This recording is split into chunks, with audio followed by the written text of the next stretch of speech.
नमस्कार दोस्तों, मैं आपका अपने चैनल विद्या गुरु में स्वागत करता हूं। इस वीडियो में आपके लिए सेकंड वीक में जो जुलाई का करंट अफेयर बना है उसको यहां पर डिस्कस करने वाले हैं, जिसमें हम बात करेंगे नेशनल, इंटरनेशनल, स्पोर्ट्स और अपॉइंटमेंट से रिलेटेड जो भी करंट अफेयर बने हैं इस वीक में उनकी सारी चर्चाएं करेंगे। साथ साथ इम्पॉर्टेंट डेज को भी हम रिवाइज कर लेंगे विद थीम, कब से वो डे बनाने स्टार्ट किए गए, वो सारी चीज़ें हम यहाँ पर जानते हुए चलेंगे। अगर आप इस चैनल पर पहली बार आए हो और अगर आपको वीडियो अच्छी लग जाए तो वीडियो को लाइक कर दीजिएगा, चैनल सब्सक्राइब कर लीजिएगा, जिससे कि आने वाली मोस्ट इम्पॉर्टेंट वीडियोस की इन्फॉर्मेशन आपको आसानी से मिल जाए।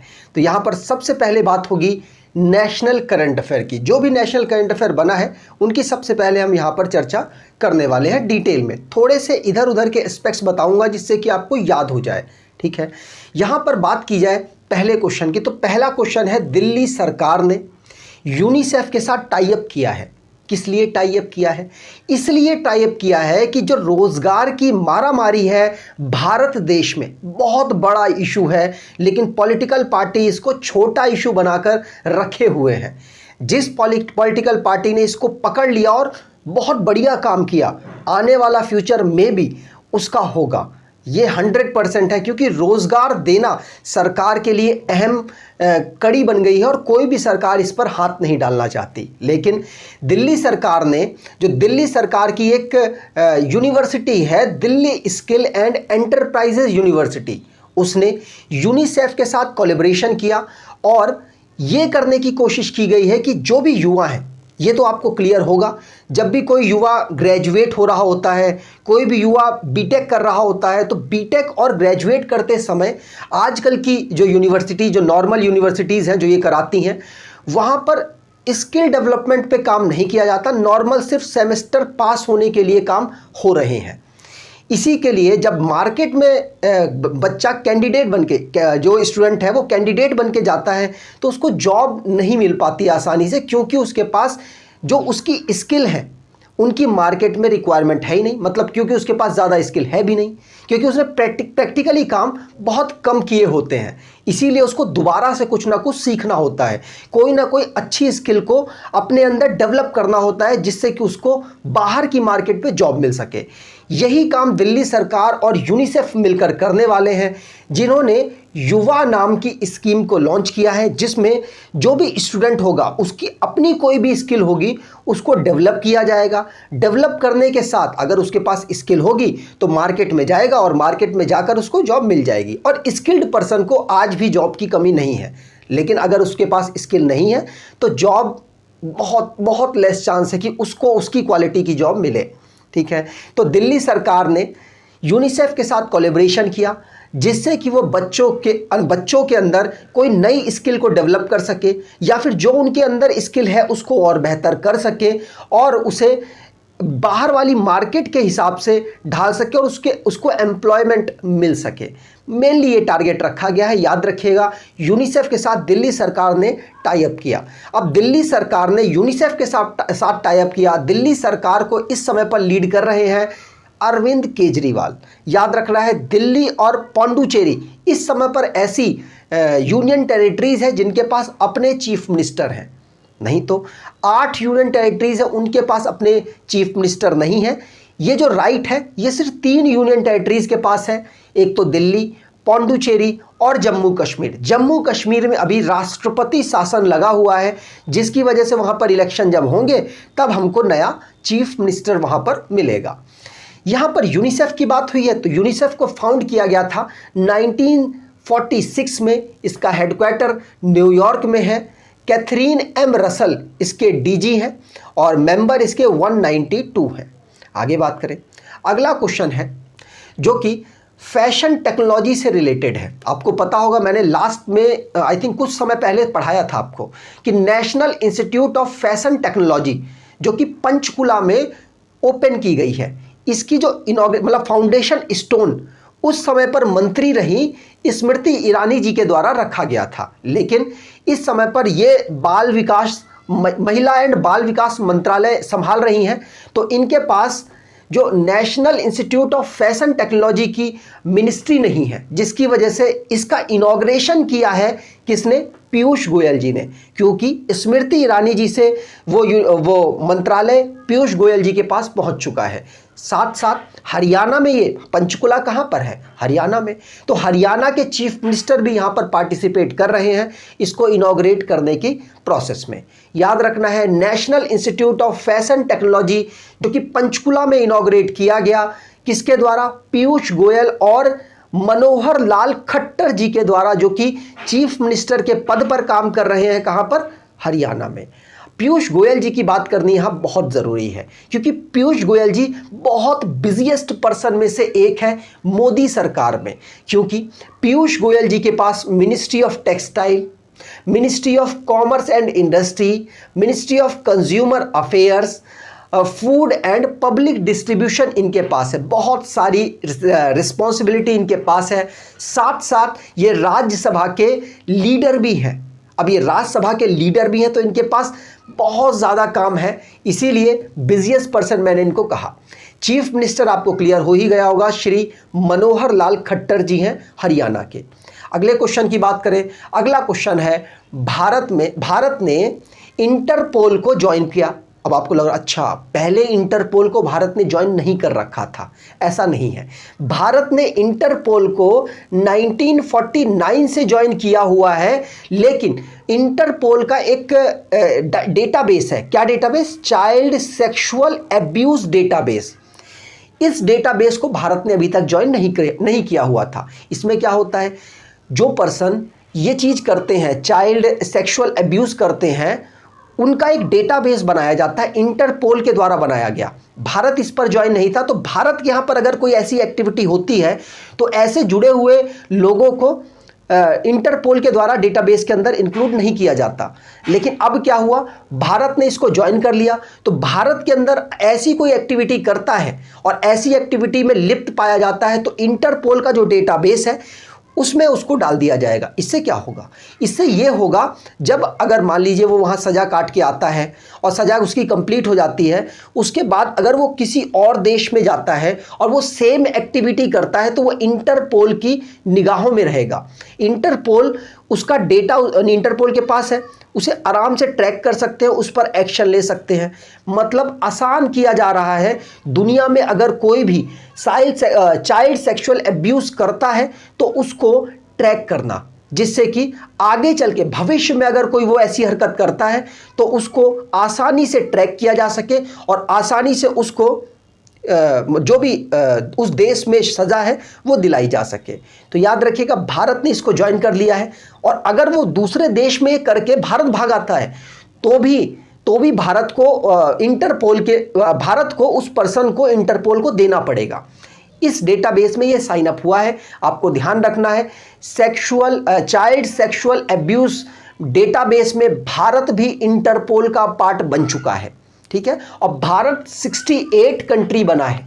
भारत ने इंटरपोल को 1949 में ही ज्वाइन कर लिया था। कंफ्यूज नहीं होना है, इंटरपोल का मतलब है इंटरनेशनल पुलिस। इंटरनेशनली ये एक पुलिस है, ठीक है। चलिए आगे बात करें। यहां पर इंटरपोल की बात हुई है, तो इंटरपोल का हेडक्वार्टर है लियोन, फ्रांस में। इसके प्रेसिडेंट अहमद नासेर अल रहीसी हैं।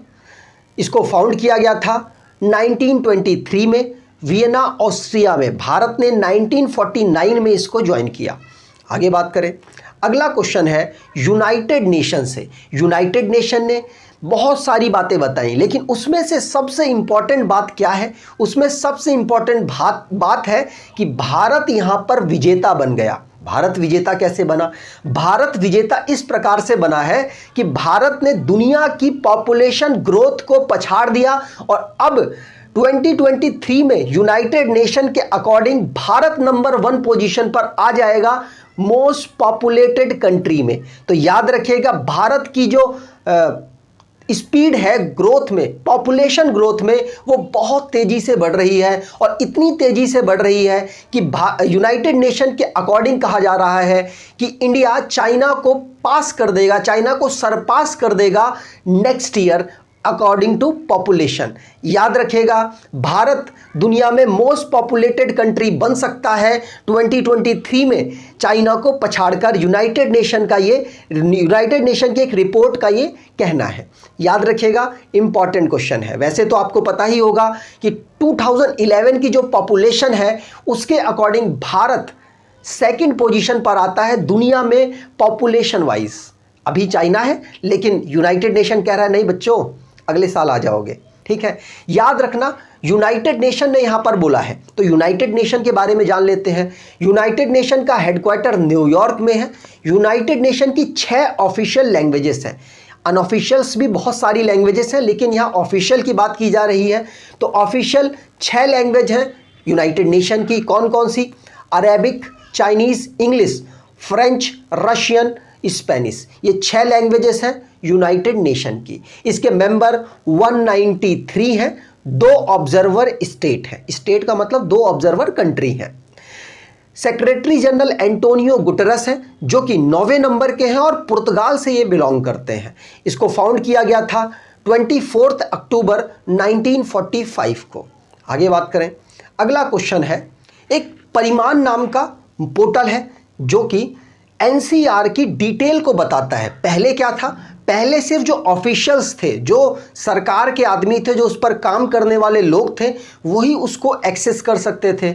लेकिन अब ऐसा किया गया इनके द्वारा कि पब्लिक भी अब इसको एक्सेस कर सकता है। एक्सेस करेगा तो क्या होगा? आम पब्लिक अगर इसको एक्सेस कर लेगा तो उसको पता चल पाएगा कि एनसीआर में क्या चल रहा है, एनसीआर के किस एरिया में कैसी सुविधाएं उपस्थित हैं, वहाँ पर क्या कौन सी फैक्ट्री काम कर रही है, वहाँ के लैंड का क्या यूज़ हो रहा है, इंडस्ट्री किस तरीके से डेवलप हो रही है, अलग अलग इंडस्ट्री डेवलप हो रही है कि एक ही इंडस्ट्री का प्रभुत्व है एक लैंड में। साथ साथ हेल्थ के ऊपर जान पाएगा। शेल्टर, सरकार कहाँ कहाँ पर जो जिनके पास घर रहने के लिए नहीं है उनके लिए क्या क्या सुविधाएं कहाँ कहाँ पर उपस्थित करा रखी हैं। और साथ साथ टूरिज्म से रिलेटेड चीज़ें भी यहाँ पर पता चल पाएंगी। मतलब एनसीआर की जो पूरी डिटेल अगर आपको लेनी होगी, मैंने जो जो इशू आपको बताए हैं उनसे, तो आप आसानी से परिमाण नाम की पोर्टल पर जाएंगे, वहां से आप इस पूरी इंफॉर्मेशन को ले लेंगे। ये हरदीप सिंह पुरी जी का कहना है। याद रखिएगा, ये यूनियन मिनिस्टर है हमारे हाउसिंग एंड अर्बन अफेयर्स के। इस पोर्टल को लॉन्च कब किया गया था? तो आंसर हो जाएगा 31 अगस्त 2021 को इसको लॉन्च किया गया था। ठीक है, ये जियो पोर्टल है। आगे बात करें, अगला क्वेश्चन है, अमित शाह जी ने स्टैचू ऑफ पीस को लॉन्च किया है। अच्छा, आपके दिमाग में आ रहा होगा स्टैचू ऑफ पीस तो पहले ही शायद इनॉग्रेट हो गया था। नहीं, स्टैचू ऑफ पीस जो आपके दिमाग में आ रहा है वो पाली में बना हुआ, राजस्थान के पाली में बना हुआ है। लेकिन ये स्टैचू ऑफ पीस कहाँ पर? श्रीनगर में इनॉग्रेट किया गया अमित शाह जी के द्वारा। ये स्टैचू ऑफ पीस स्वामी रामानुजाचार्य जी की ये पूरी एक मूर्ति है, स्टैचू है, आपको ध्यान रखना है। ये स्टैचू ऑफ पीस श्रीनगर में अमित शाह जी के द्वारा लॉन्च किया गया। इंपॉर्टेंट है, पूछा जा सकता है क्योंकि ऐसे क्वेश्चंस बहुत ज़्यादा बने हैं। आगे बात करें, अगला क्वेश्चन है, अगला मंत्रालय चेंज हुआ है। क्यों चेंज हुआ है? क्योंकि इनसे पहले जो मिनिस्टर काम कर रहे थे उनका कार्यकाल समाप्त हो गया। कार्यकाल कहाँ का? राज्यसभा का। राज्यसभा में मुख्तार अब्बास नकवी जी और रामचंद्र प्रसाद सिंह जी, इन दोनों का कार्यकाल समाप्त हो गया। इन्होंने इस्तीफा दे दिया। अब इस्तीफा दे दिया तो अब इनकी जो मिनिस्ट्री रह गई पीछे, वो कौन संभालेंगे? वो 2 नए मिनिस्टर संभाल रहे हैं। 2 नए नहीं, ये ऑलरेडी पुराने हैं, इनके पास ऑलरेडी कोई ना कोई मिनिस्ट्री है। बस अब ये इन दोनों मिनिस्ट्री को भी संभालने वाले हैं जब तक कि कोई नया मिनिस्टर चुन नहीं लिया जाता नरेंद्र मोदी जी के द्वारा। तो ये मिनिस्ट्री कौन कौन क्या क्या संभाल रहे हैं मैं आपको बताता हूं। देखिए, मुख्तार अब्बास नकवी जी के पास थी माइनॉरिटी अफेयर्स की मिनिस्ट्री। अब इनकी जो मिनिस्ट्री रह गई पीछे वो संभालेंगी स्मृति ईरानी जी। याद रखना है, ये महिला एंड बाल विकास मंत्रालय इस समय पर संभाल रही हैं। और रामचंद्र प्रसाद सिंह जी की जो मिनिस्ट्री थी, मिनिस्ट्री ऑफ स्टील, इसको संभालेंगे ज्योतिरादित्य सिंधिया जी, जो कि हमारे इस समय पर सिविल एविएशन के मिनिस्टर हैं, नागरिक उड्डयन मंत्रालय संभाल रहे हैं। याद रखना है ये दोनों मिनिस्ट्री किस तरीके से ट्रांसफर हुई आपको समझ आ गया होगा। मुख्तार अब्बास नकवी जी की मिनिस्ट्री गई है स्मृति ईरानी जी के पास, और रामचंद्र प्रसाद सिंह जी की मिनिस्ट्री गई है ज्योतिरादित्य सिंधिया जी के पास। क्लियर हो गया, आगे बात करेंगे। अगला क्वेश्चन है, सीबीएसई ने परीक्षा संगम पोर्टल को लॉन्च किया, ये क्या है? परीक्षा संगम पोर्टल के अंतर्गत इन्होंने 3 कैटेगरी में डिवाइड किया है किसी भी सिस्टम को, जिससे कि आप इंफॉर्मेशन ले सकते हैं। एक स्कूल जिसको गंगा कहा गया, रीजनल ऑफिस जिसको यमुना कहा गया, और हेड ऑफिस जिसको सरस्वती कहा गया। क्या है ये? देखिए, स्कूल में आप कोई भी एग्जामिनेशन की डिटेल जान सकते हैं, कैसा एग्ज़ाम चल रहा है, बच्चे की कैसी परफॉर्मेंस है, वो डिटेल अगर आपको जाननी है तो आप स्कूल की टैब पर जाएंगे, वहाँ से आप डिटेल निकाल सकते हैं। ये सुविधा सिर्फ 10वीं और 12वीं के बच्चों की है जो सीबीएसई से पढ़ रहे हैं। दूसरी है रीजनल ऑफिस। रीजनल ऑफिस का काम क्या होगा? रीजनल ऑफिस का काम ये होगा कि जो बच्चे हैं, कितने बच्चे कहाँ पढ़ रहे हैं, किस एरिया में कितने बच्चे हैं जो सीबीएसई से पढ़ रहे हैं, सारी डिटेल अगर आपको निकालनी है तो वहाँ जाकर निकाली जा सकती है। लेकिन अगर आपको बच्चों की आगे और पीछे की पूरी डिटेल जाननी है, आगे पीछे मतलब जो 10वीं पास कर गए उनके अगर आपको डिटेल निकालनी है तो वो यहाँ से निकाली जा सकती है। जो मतलब पोस्ट जब बच्चा पास हो चुका है उसके बाद उसको डिटेल चाहिए तो वो यहाँ से निकाल सकता है। कैसी डिटेल? उस समय पर वो स्कूलिंग नहीं कर रहा, उससे वो बहुत टाइम पहले पढ़ चुका है, पढ़ने के बाद वो डिटेल निकालना चाहता है तो वो यहाँ से अपनी निकाल सकता है। कुछ रिस्ट्रिक्शंस के साथ यहाँ पर आपको डिटेल्स मिलेगी। याद रखना है सीबीएसई ने 3 कैटेगरी में अपने यहाँ की इंफॉर्मेशन को डिवाइड किया है। जिस तरीके की आपको इंफॉर्मेशन चाहिए वो आप अलग अलग कैटेगरी से जाकर इंफॉर्मेशन ले सकते हैं। अभी ये सिर्फ सुविधाएं 10वीं और 12वीं के स्टूडेंट्स के लिए दी गई है, बाद में हो सकता है इंक्रीज कर दी जाए, लेकिन अभी सिर्फ यही 2 क्लासेस के स्टूडेंट के डेटास को आप एक्सेस कर सकते हैं। ठीक है, अगर आपको कोर्सेज वगैरह जानना है तो सिंपल सी बात है, स्कूल वाले पोर्टल पर आपको मतलब स्कूल वाले टैब पर आपको जाना पड़ेगा। ठीक है, अलग अलग इंफॉर्मेशन अलग अलग जगह पर स्टोर है। सीबीएसई, याद रखना है सीबीएसई ने परीक्षा संगम को लॉन्च किया है। परीक्षा संगम पोर्टल है ये, जिसके अंदर 3 अलग अलग टैब हैं। ठीक, आगे बात की जाए। अगला क्वेश्चन है, प्रधानमंत्री नरेंद्र मोदी जी ने 30 फीट का statue of freedom fighter Alluri Sitarama Raju ji का लॉन्च किया। अच्छा, कहां पर लॉन्च किया? आंध्र प्रदेश में लॉन्च किया। ये कौन है? अगर आपने RRR फिल्म देखी है, उसमें एक राम जी का अवतार लेकर धनुष चलाते हुए आपको एक एक्टर दिखे होंगे।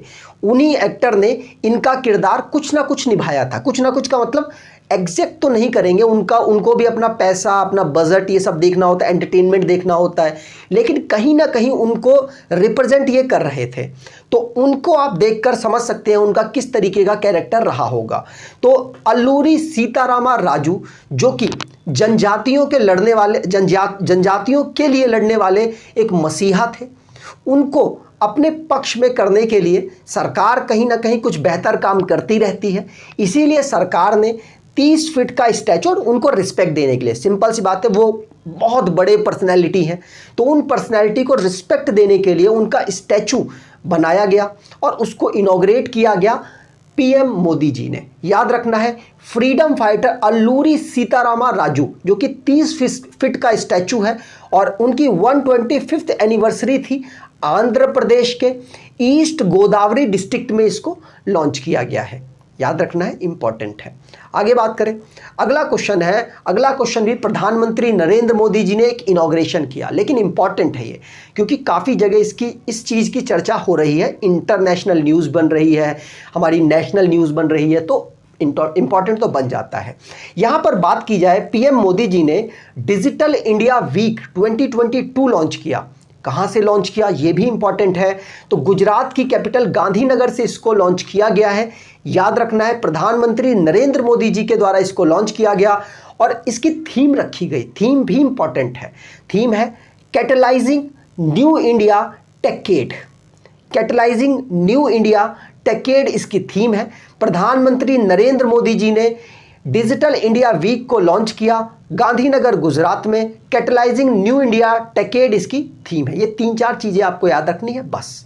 आगे बात करें, अगला क्वेश्चन है, अब जितने भी क्वेश्चन आएंगे वो इंटरनेशनल करंट अफेयर से रिलेटेड होंगे। यहाँ पर जो भी इंटरनेशनली करंट अफेयर बना है उनकी हम यहाँ पर चर्चा करने वाले हैं। तो पहला क्वेश्चन है और मोस्ट इंपॉर्टेंट क्वेश्चन है, क्योंकि इसके बारे में अगर आपको नहीं पता है तो आप बड़े एग्जाम से लेकर छोटे एग्जाम में फंस सकते हैं, क्योंकि श्रीलंका बहुत ज़्यादा चर्चित टॉपिक हो चुका है। आपको श्रीलंका कब आज़ाद हुआ ये भी पता होना चाहिए। कब हुआ बता पाएंगे? बिल्कुल बता पाएंगे। तब तक आप कमेंट बॉक्स में टाइप कर दीजिए, मैं इस टॉपिक को एक्सप्लेन करने की कोशिश करता हूं। श्रीलंका की माली हालत, आर्थिक हालत बहुत ख़राब चल रही है। आप कहीं ना कहीं न्यूज़ देख रहे होंगे, आप लोगों का आक्रोश देख रहे होंगे, बहुत बुरी हालत है। लेकिन किसी भी देश को अगर इस कंडीशन पर नहीं जाना है तो उसको देश की भलाई सोचनी चाहिए और अपने आप से पहले देश की ही भलाई सोचनी चाहिए। श्रीलंका में ऐसा नहीं किया गया। श्रीलंका में एक ही परिवार ने शासन किया, जिसकी वजह से क्या हुआ, अब श्रीलंका इस हालत पर पहुंच चुका है कि श्रीलंका के प्रेसिडेंट साहब को देश छोड़कर भागना पड़ गया। देश छोड़ने के बाद उन्होंने अपने इस्तीफे की अनाउंसमेंट की। अनाउंसमेंट तो पहले ही कर दी थी कि मैं इस तारीख को इस्तीफा दूंगा, लेकिन देश छोड़ने के बाद उन्होंने इस्तीफा दिया। जो वहाँ की फोर्सेस हैं उन्होंने उनको भागने में मदद करी। अगर नॉर्मल तरीके से वो जाते तो कभी देश छोड़कर भाग भी ना पाते। ऐसी कंडीशन श्रीलंका की हो गई है। अब उन्होंने फाइनली इस्तीफा दे दिया है। इनका नाम है क्या, गोटाबाया राजपक्षे। गोटाबाया राजपक्षे जब से प्रेसिडेंट के पद पर बैठे हैं उन्होंने हर बड़े पद पर अपने परिवार के, अपने भाई भतीजों को बैठा दिया। प्रधानमंत्री भी इनके बड़े भाई महिंद्रा राजपक्षे थे, जिन्होंने अभी थोड़े समय पहले ही इस्तीफा दिया है और उनकी जगह श्री रामापोसा जी को बैठाया गया। लेकिन उनके आने से कोई इतना बड़ा प्रभाव पड़ा नहीं, उन्होंने भी इस्तीफा दे दिया। अब फाइनली जनता जब इनके घर मतलब राष्ट्रपति भवन में पहुंच गई, किसी भी देश का सबसे इम्पॉर्टेंट जगह राष्ट्रपति भवन ही होता है, वहां पर जब जनता पहुंच गई तो सिंपल सी बात है, इनको देश छोड़कर भागना पड़ गया। इतनी बुरी हालत हो गई है। तो श्रीलंका को याद रखना है, श्रीलंका आज़ाद आपने कमेंट बॉक्स में बता ही दिया होगा, 1948 में आज़ाद हुआ था। आपको बता दूं इस समय पर श्रीलंका की कैपिटल कोलंबो और जयवर्धनापुरम कोट्टे है। याद रखना है, कोलंबो कमर्शियल कैपिटल है और लेजिस्लेचर और जुडिशरी कैपिटल श्री जयवर्धनापुरम कोट्टे है। श्री जयवर्धनापुरम कोट्टे बहुत ज़्यादा रेलवेज के एग्जाम में पूछा गया लास्ट ईयर, जिसकी वजह से बहुत सारे लोग कोलंबो पर कंफ्यूज थे। कोलंबो भी ऑप्शन में था, लेकिन उसमें पूछा गया था लेजिस्लेचर कैपिटल कौन सी है श्रीलंका की, लोग कोलंबो लगाकर आगे बढ़ गए, गलत हो गया। तो याद रखना है, दो कैपिटल है, श्री जयवर्धनापुरम कोट्टे और कोलंबो। कोलंबो कमर्शियल कैपिटल है और लेजिस्लेटिव और जुडिशरी कैपिटल श्री जयवर्धनापुरम कोट्टे है। याद रखना है, गोटाबाया राजपक्षे जी ने अनाउंस कर दिया है कि अब वो रिटायर कह रहा हूँ, इस्तीफा देंगे। ठीक है, चलिए आगे बात करें। तो थोड़ा सा पढ़ लीजिएगा और एक्स्ट्रा नॉलेज ले लीजिएगा, कुछ भी एग्जाम में पूछा जा सकता है। इंपॉर्टेंट साइट्स को याद कर लीजिएगा, श्रीलंका की पूछी जा सकती हैं। अगला क्वेश्चन है, इस पर्सन ने जब भी कुछ करता है तो कोई ना कोई ऐसा स्टेप कर देता है जिससे न्यूज़ बन जाती है। बहुत इंपॉर्टेंट पर्सन है इलॉन मस्क, दुनिया के number 1 richest person Elon Musk, जिन्होंने जब ट्विटर को खरीदा $44 बिलियन में, तब भी न्यूज़ बनी। अब जब इन्होंने उस डील को कैंसिल कर दिया तब भी न्यूज़ बन रही है। तो याद रखना है, टेस्ला के मालिक और स्पेसएक्स के भी मालिक, सीईओ, दोनों पद संभाल रहे हैं। मतलब मालिक तो हैं ही और सीईओ के पद संभाल रहे हैं। ये पर्सन इलॉन मस्क है, जिन्होंने ट्विटर को ना खरीदने, ट्विटर की जो डील थी उसको कैंसिल करने की घोषणा कर दी है। $44 बिलियन अब ये ट्विटर को नहीं देंगे, कुछ पैसों में अपना सेटलमेंट कर लेंगे। ठीक है, तो इलॉन मस्क जो कि पहले ट्विटर इनका हो जाता, ये बहुत कयासे लगाई जा रही थी मार्केट में, लेकिन अब इनका ट्विटर नहीं होगा। जैसा ट्विटर पहले था वैसा ही अब रहेगा। यहाँ पर बात करें, भारत के एक पर्सन है, कौन है? भारत के पर्सन पराग अग्रवाल जी। जब वो ट्विटर को बेचा गया ट्विटर के द्वारा इलॉन मस्क को, तब कहा जा रहा था पराग अग्रवाल सबसे पहले हटेंगे, लेकिन क्या हुआ, ट्विटर ना बिकेगा और अभी ट्विटर जिनके हाथ में उन्हीं के हाथ में रहेगा। तो ट्विटर के सीईओ भारत के पराग अग्रवाल जी हैं। रोजगार पर संकट इनके आ गया था, ऐसी चर्चाएं मार्केट में चल रही थी। तो ट्विटर को फॉर्म किया गया था 2006 में। हेडक्वार्टर इसका San Francisco California United State में है।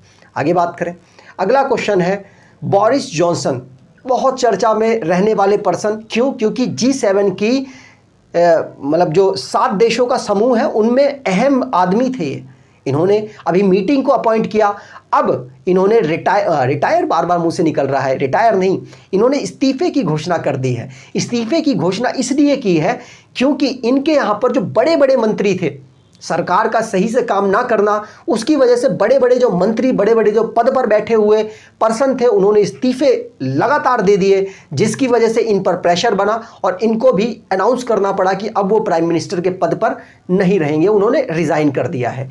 रिज़ाइन करने का अर्थ ये नहीं है कि इनको पद से अभी हटा दिया गया है। पद पर ये जब तक रहेंगे जब तक कि दूसरे नए प्राइम मिनिस्टर चुनकर नहीं आ जाते यूके में। जब चुन के आ जाएंगे तब तक ये केयर टेकर के रूप में काम करेंगे, ठीक है। याद रखना है, यूनाइटेड किंगडम के प्राइम मिनिस्टर बोरिस जॉनसन जी ने, जो कि कंजर्वेटिव पार्टी के लीडर हैं, उन्होंने रेजिग्नेशन की पेशकश कर दी है।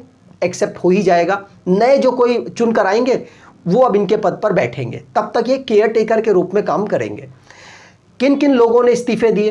तो इनके ऊपर भ्रष्टाचार के भी आरोप लगे।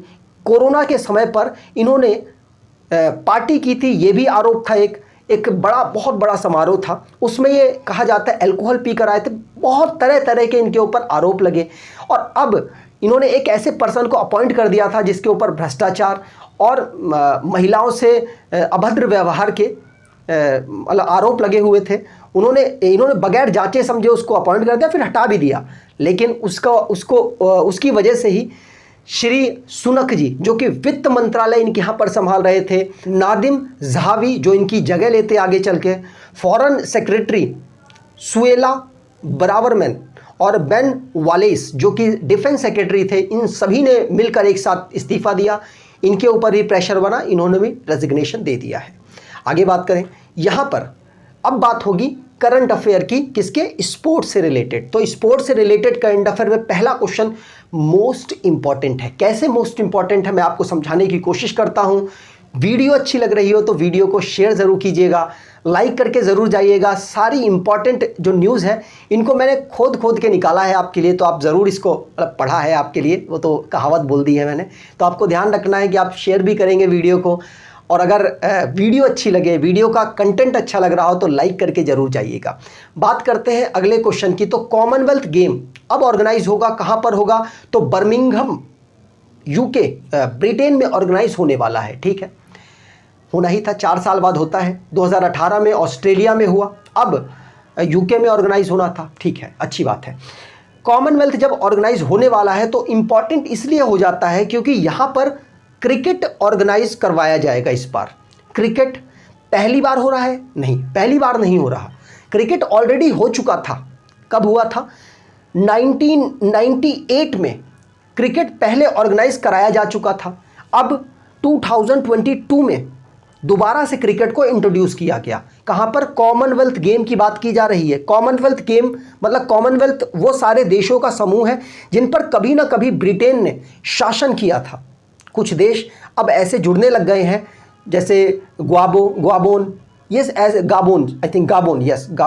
ऐसे देश जुड़ने लग गए हैं जो कि जिसमें कभी ब्रिटेन पार्टिसिपेट नहीं, मतलब ब्रिटेन ने कभी भी कॉलोनीज नहीं उनको बनाया, लेकिन वो जुड़ रहे हैं। अब टोटल कॉमनवेल्थ में 56 देश हो चुके हैं, ये मैं आपको पहले पढ़ा चुका हूँ।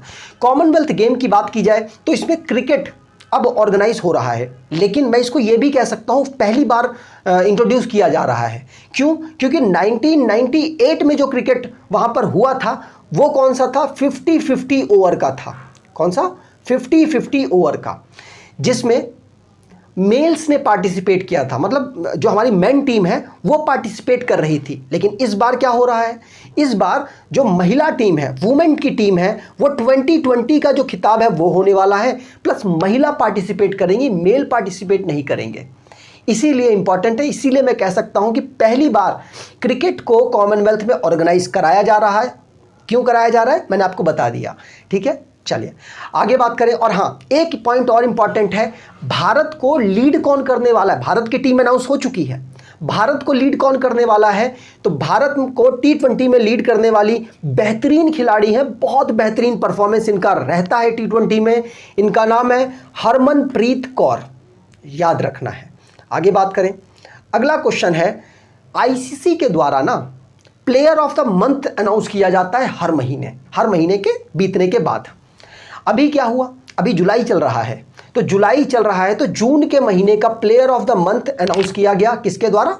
आईसीसी के द्वारा। ठीक है, आपको पता होना चाहिए आईसीसी बहुत टाइम से नहीं दे रहा इस अवार्ड को आईसीसी को देते हुए सिर्फ और सिर्फ 1 साल हुआ है। मतलब पिछले साल से ही स्टार्ट किया गया था इस अवार्ड को देना। सबसे पहला जो अवार्ड था वो भारत के ऋषभ पंत जो कि विकेट कीपर हैं उनको दिया गया, और शुभमन गिल को दिया गया जो कि साउथ अफ्रीका की बॉलर है। ठीक है, पहला अवार्ड जो कि 2021 में जनवरी में दिया गया। इस बार क्या हो रहा है, जून में इंग्लैंड के जॉनी बेस्टो, मैं इनको वर्ल्ड कप में ही मैंने देखा था, बहुत बेहतरीन खिलाड़ी है, भारत के खिलाफ तो उन्होंने कमाल ही कर दिया था। अब इनको जॉनी बेस्टो को यह अवार्ड मिला है, याद रखना है, आईसीसी का प्लेयर ऑफ द मंथ जून के लिए। अगर बात की जाए महिलाओं में बात की जाए तो साउथ अफ्रीका की पावर हिटर बैटर हैं, इनका नाम है मरिजाने कैप, इनको ये अवार्ड मिला है। तो दोनों का नाम याद रखना है, जॉनी बेस्टो और मरिजाने कैप। लेकिन आपको सबसे इंपॉर्टेंट नाम वो होते हैं जो भारत के पर्सन्स को मिले हैं। उससे पहले मैं थोड़ा सा आईसीसी के बारे में बताना चाहता हूँ, बहुत बार बता चुका हूँ लेकिन इस बार फिर से सुन लीजिए। आईसीसी के जो इस समय पर आईसीसी के चेयरमैन हैं ग्रेग बार्कले हैं जो कि न्यूजीलैंड से बिलोंग करते हैं। जियोफ एलार्डिस सीईओ के पद पर काम कर रहे हैं जो कि ऑस्ट्रेलिया से बिलोंग करते हैं। आईसीसी को फॉर्म किया गया था 1909 में। आईसीसी का हेडक्वार्टर दुबई में है। स्टार्टिंग में यूके लंदन में था, लेकिन अब इसको ट्रांसफ़र करके कब से 2005 से ट्रांसफ़र किया गया और उसके बाद से यूनाइटेड अरब एमिरेट्स के दुबई में इसका हेडक्वार्टर अवेलेबल है। समझ गए होंगे। यहाँ पर मैं थोड़ा सा ये बताना चाह रहा था कि आपको प्लेयर ऑफ द मंथ में भारत के प्लेयरों पर ज़्यादा फोकस रखना है। भारत, क्योंकि हर महीने दिए जाते हैं, कहाँ से आप याद कर लेंगे। अगर आपका मान लीजिए दिसंबर में पेपर होता है तो करीब करीब 11 प्लेयर मेल और 11 प्लेयर वुमेन, हर मंथ के याद करना थोड़ा सा कंफ्यूजिंग हो सकता है। तो सिर्फ इंपॉर्टेंट प्लेयर को आप याद रखिएगा। जॉनी बेस्टो खुद 2-3 महीने बाद भूल जाओगे, आप याद ही नहीं रहेगा। लेकिन आपको ऐसे याद करना है जैसे कि भारत में देखिए मेंस में श्रेयस अय्यर फरवरी के लिए इनको दिया गया, नाम याद रखिएगा, भारत के प्लेयर हैं। और भारत का कोई प्लेयर नहीं है, आप चाहे तो याद करें चाहे तो ना याद करें, कोई भी इनमें से इंपॉर्टेंट नहीं है, लेकिन थोड़ा बहुत 1-2 बार जरूर पढ़ लें जिससे कि आपको याद रहे। भारत के श्रेयस अय्यर जी को जो कि मेन के प्लेयर हैं, उनको प्लेयर ऑफ द मंथ फरवरी के लिए दिया गया, वो नाम आपको ज़रूर याद रखना है। अगले क्वेश्चन की बात करें, और अब इनका नाम तो ज़रूर याद रखना है क्योंकि ये जितने भी मैंने नाम लिखे हुए हैं ना, इन्होंने जीतते ही अगले 5 मिनट में इनको बधाई दे दी। मतलब बहुत बड़ी बात है और बहुत बड़ा काम इन्होंने किया है। इनकी उम्र है 94 ईयर। मेरी नानी खुद है, वो 91 या 92 की है। अभी उनको पकड़ के चलवाना पड़ता है, मतलब वो थोड़ा बीमार वगैरह रहती हैं तो उनको पकड़ के ले जाना पड़ता है, लेकिन ये 94 ईयर की हैं। और इन्होंने जो 37 ईयर से ऊपर के कंटेस्टेंट होते हैं, किसमें 100 मीटर की स्प्रिंटर में, उसमें इन्होंने हरा दिया सबको, मतलब जीती हैं इसमें। बहुत बढ़िया परफॉर्मेंस किया है इन्होंने। इनका नाम क्या है, बहुत लोग भवानी देवी से कंफ्यूज हो रहे हैं। भारत में भवानी देवी नाम की एक प्लेयर है जो कि तलवारबाजी करती हैं, उनके नाम से कंफ्यूज नहीं होना है। इनका नाम है भागवानी देवी जो कि हरियाणा से बिलोंग करती हैं। भवानी देवी कहाँ से करती हैं, कमेंट बॉक्स में टाइप कीजिए, जिससे कि आपको उनके बारे में, जब आप उनको सर्च करेंगे उनकी तस्वीर दिख जाएगी, नाम याद हो जाएगा, साथ साथ पता चल पाएगा अच्छा भवानी देवी और भागवानी देवी अलग अलग हैं। इनका नाम इंपॉर्टेंट है, भागवानी देवी नाम है इनका। इन्होंने 94 ईयर की होकर एक 100 मीटर की जो स्प्रिंटर थी फिनलैंड में, इन्होंने जीत लिया है। याद रखना है, इनको गोल्ड मेडल वहां पर मिला है। मोस्ट इंपॉर्टेंट नाम हो जाता है भागवानी देवी, हरियाणा से बिलोंग करती हैं। और आपको भवानी देवी का बताना है कि वो किस स्टेट से भारत के बिलोंग करती हैं। मैंने आपको बता ही दिया, वो तलवारबाज है। ठीक है, इनका नाम इंपॉर्टेंट इसलिए भी हो जाता है, जैसे ये जीती उसके बाद मिनिस्टर्स ने, सभी लोगों ने, भारत के सभी लोगों ने इनके लिए ट्वीट किया, लेकिन सबसे पहला नाम था श्री हरदीप सिंह पुरी जी। मैंने आपको बता दिया, ये पेट्रोलियम और हाउसिंग अर्बन अफेयर्स के मिनिस्टर हैं। पीयूष गोयल जी जो कि यूनियन कॉमर्स के मिनिस्टर हैं, मोस्ट बिजिएस्ट हमारे मिनिस्टर हैं। यहाँ पर हरियाणा की श्री मनोहर लाल खट्टर जी, क्योंकि हरियाणा से ही तो ये बिलोंग करती हैं। बहुत जल्दी से ट्वीट इनको करना चाहिए। और श्री भंडारू दत्तात्रेय जी दत्तात्रेय जी जो कि हरियाणा के गवर्नर के पद पर काम कर रहे हैं। दिल्ली के चीफ मिनिस्टर अरविंद केजरीवाल जी के द्वारा भी इनको ट्वीट करके बधाई दी गई। और भी बहुत सारे नाम थे, वो सारे नाम यहाँ पर लाना संभव नहीं था। आगे बात करें, अगला क्वेश्चन है। अगले क्वेश्चन में कारों की रेस से क्वेश्चन मैंने आपको दिया है। क्या क्वेश्चन है इसमें? ऑस्ट्रियन कारों की, ऑस्ट्रेलियन नहीं है ये, ऑस्ट्रियन, यूरोप का एक देश है ये, वहाँ की एक कारों की रेस होती है जिसको चार्ल्स लेक्लेयर के द्वारा जीत लिया गया। कैसे याद करेंगे? यही फंडा है कि जब पहली कारों की रेस आए, पहली पढ़ लीजिए, प्लेयर का नाम पढ़ लीजिए, कंट्री पढ़ लीजिए, कौन सी कार चलाते हैं, कौन सी ब्रांड की कार चलाते हैं वो पढ़ लीजिए। दूसरी है दोनों को पढ़ लीजिए, तीसरी है तीनों को पढ़ लीजिए, चौथी है चारों को पढ़। टोटल साल में 26 प्लस कारों की, 25 कह सकता हूं मैं, 25 प्लस कारों की रेस होती है। और उन कारों की रेस में से कोई सा भी क्वेश्चन बन सकता है। लास्ट के मैं सारे एनालिसिस से बता रहा हूं, तो इसलिए आपको सारे पढ़ने होंगे, जब जब आएंगे तब तब पढ़ने होंगे। तो फरारी चलाने वाले चार्ल्स लेक्लेयर के द्वारा ऑस्ट्रियन ग्रैंड प्रिक्स को जीत लिया गया। नाम याद रखना है, साल की तीसरी कार की रेस ये जीते हैं, इसीलिए आपके लिए मोस्ट इंपॉर्टेंट हो जाते हैं। यहाँ पर ऑस्ट्रियन ग्रैंड प्रिक्स नहीं लिखी हुई क्योंकि मैंने अभी थोड़ी टाइम पहले पढ़ाया है, वो 11वें नंबर की कारों की रेस है, इसलिए आप अंडरस्टैंड कर रहे होंगे। ठीक है, चलिए, उसको किसने जीता? Charles LeClair. कहाँ है वो? यहाँ है। चार्ल्स लेक्लेयर ने साल की पहली कार की रेस जीती है, जो कि बहरेन ग्रैंड प्रिक्स के रूप में उन्होंने जीती थी। ठीक है, वो फरारी चलाते हैं, मोनाको से बिलोंग करते हैं, मैंने आपको उसी टाइम बता दिया है। ठीक, इसके अलावा कौन सी जीते थे? Australian grand prix. देखिए, कंफ्यूज आदमी हो सकता है, ऑस्ट्रेलियन ऑस्ट्रियन दोनों को एक ही पर्सन जीता है, कंफ्यूज होना ही नहीं है। ऑस्ट्रेलियन और ऑस्ट्रियन ग्रैंड प्रिक्स को चार्ल्स लेक्लेयर के द्वारा जीता गया। दोनों चीज़ याद रखनी है, रिवाइज कर लीजिए, फरारी और मोनाको। ठीक, यहां पर बात करें अगली, तो अगले एक पर्सन है Sergio Perez. Sergio Perez Monaco, कोई किसी का कोई दोस्त है मोना, या किसी मोना कोई दोस्त वगैरह हो, नाम याद कर लीजिए। भाई तूने कौन सी जीती है?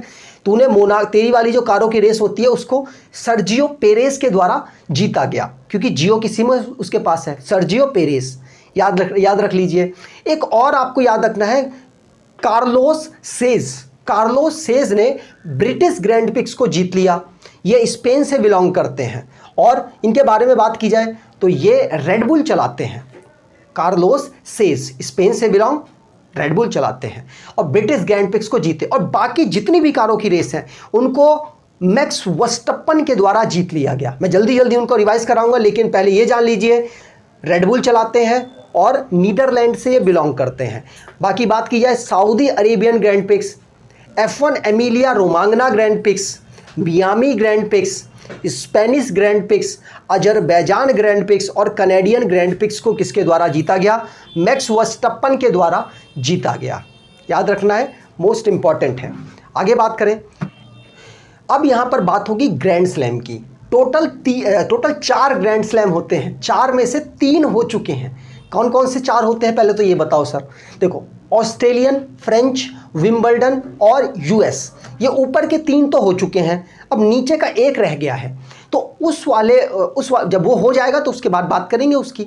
लेकिन जो विंबलडन ग्रैंड प्रिक्स हुआ, इसमें नोवाक जोकोविच ने जीत दर्ज की है। नोवाक जोकोविच जो कि सर्बिया के बेहतरीन प्लेयर हैं, और ये ऐसे प्लेयर, इकलौते ऐसे प्लेयर हैं जिन्होंने 80 मैच हर विंबलडन में हर ग्रैंड स्लैम में जीत लिया है। समझ रहे हैं, बहुत बड़ी बात है। तो सर्बिया के नोवाक जोकोविच ने निक किर्जियोस को हरा दिया, और इसके साथ ही ये विंबलडन ग्रैंड स्लैम को जीत चुके हैं। महिला में बात की जाए तो महिला में कजाकिस्तान की एलिना रायबकीना इनके द्वारा इस वाले ग्रैंड स्लैम को जीता गया है। बाकियों की भी थोड़ी सी रिवीजन कर लेते हैं, रिवीजन करना मोस्ट इंपॉर्टेंट होता है। तो यहाँ पर बात की जाए 2022 में ऑस्ट्रेलियन और फ्रेंच जो ग्रैंड प्रिक्स हुआ था उनको राफेल नडाल जी के द्वारा जीत लिया गया। इस बार वो चोटिल हो गए थे, जब ये टूर्नामेंट हो रहा था उसमें वो चोटिल हो गए थे। विंबलडन की बात की जाए तो नोवाक जोकोविच ने जीत लिया। अब महिलाओं में बात करें तो ऑस्ट्रेलियन को ऑस्ट्रेलिया की एस्ले बाल्टी जी के द्वारा जीता गया। इन्होंने उसके बाद रिटायरमेंट की घोषणा भी कर दी, सिर्फ ये 25 ईयर की थी, जब इन्होंने रिटायरमेंट की घोषणा की। फ्रेंच ओपन को ईगा स्वितेक के द्वारा और विंबलडन को एलिना राइबकिना के द्वारा जीता गया, जो कि कजाकिस्तान से बिलोंग करती हैं। आगे बात करें, अगला क्वेश्चन है 36 नंबर का। नेशनल गेम गुजरात में ऑर्गेनाइज कराया जाएगा सितंबर से अक्टूबर तक। पहली बार गुजरात में ऑर्गेनाइज हो रहा है, इसीलिए मोस्ट इंपॉर्टेंट है ये अनाउंसमेंट, जो गुजरात के चीफ मिनिस्टर हैं कौन, भूपेंद्र भाई पटेल जी, उनके द्वारा की गई। तस्वीर इनकी यहाँ पर लगा रखी है। अगले क्वेश्चन की बात करें, अब यहाँ से सिर्फ इंपॉर्टेंट जो डेज हैं उनकी हम यहाँ पर चर्चा करेंगे और इंपॉर्टेंट बुक्स 2-4 आई हैं उनकी पढ़ के वीडियो को समाप्त कर देंगे। पहला डे है जिसमें चार्टर्ड अकाउंटेंट डे की हमने बात की है, जो कि 1 जुलाई को ऑब्जर्व होता है। Institute of chartered accountant of India के द्वारा इसको ऑब्जर्व किया जाता है। इसका ये है कहाँ पर अवेलेबल है, तो ये नई दिल्ली पर उपस्थित है। यहाँ पर बात की जाए अगले डे की, तो अगला डे 1 जुलाई को ही मनाया गया, जो कि नेशनल डॉक्टर्स डे के रूप में हमने ऑब्जर्व किया है। डॉक्टर बिधान चंद्र रॉय जी का बर्थडे इस दिन पड़ता है, इसीलिए हम नेशनल डॉक्टर्स डे इस दिन ऑब्जर्व करते हैं। इसकी जो थीम है family doctors on the front line रखी गई। अगला है इंटरनेशनल डे ऑफ कोऑपरेटिव्स, जो कि 2 जुलाई को ऑब्जर्व हुआ। Cooperative build a better world इसकी थीम रही है। आगे बात करें, अगला क्वेश्चन है वर्ल्ड स्पोर्ट्स जर्नलिस्ट डे 2 जुलाई को ऑब्जर्व हुआ। इंटरनेशनल स्पोर्ट्स प्रेस एसोसिएशन के द्वारा इसको ऑब्जर्व किया जाता है। वर्ल्ड यूएफओ डे 2 जुलाई को ऑब्जर्व हुआ। यूएफओ का मतलब होता है unidentified flying objects. International plastic day, plastic free day हमने ऑब्जर्व किया 3 जुलाई को। वर्ल्ड जूनोसिस डे 6 जुलाई को हमने ऑब्जर्व किया है। आगे बात करें तो वर्ल्ड चॉकलेट डे 2009 से हम ऑब्जर्व करते आ रहे हैं। 11 जुलाई को मोस्ट इंपॉर्टेंट डे हमने ऑब्जर्व किया, वर्ल्ड पॉपुलेशन डे, जो कि 1990 से हम रेगुलर ऑब्जर्व कर रहे हैं। नेशनल फिश फार्मर डे 10 जुलाई को हमने ऑब्जर्व किया। वर्ल्ड मलाला डे 12 जुलाई को हमने ऑब्जर्व किया। मलाला आपको पता होगा, मलाला यूसुफजई पाकिस्तान की एक्टिविस्ट हैं, सबसे यंगेस्ट एक्टिविस्ट हैं, जो कि पीस के क्षेत्र में, शांति के क्षेत्र में नोबल प्राइज़ प्राप्त करने वाली महिला बनी है। 2014 में इनको कैलाश सत्यार्थी जी के साथ मिलकर नोबल प्राइज़ मिला था पीस में। कैलाश सत्यार्थी भारत में बचपन बचाओ के एक ब्रांड एम्बेसडर हैं और इस पर काम करने वाले एक एक्टिविस्ट हैं।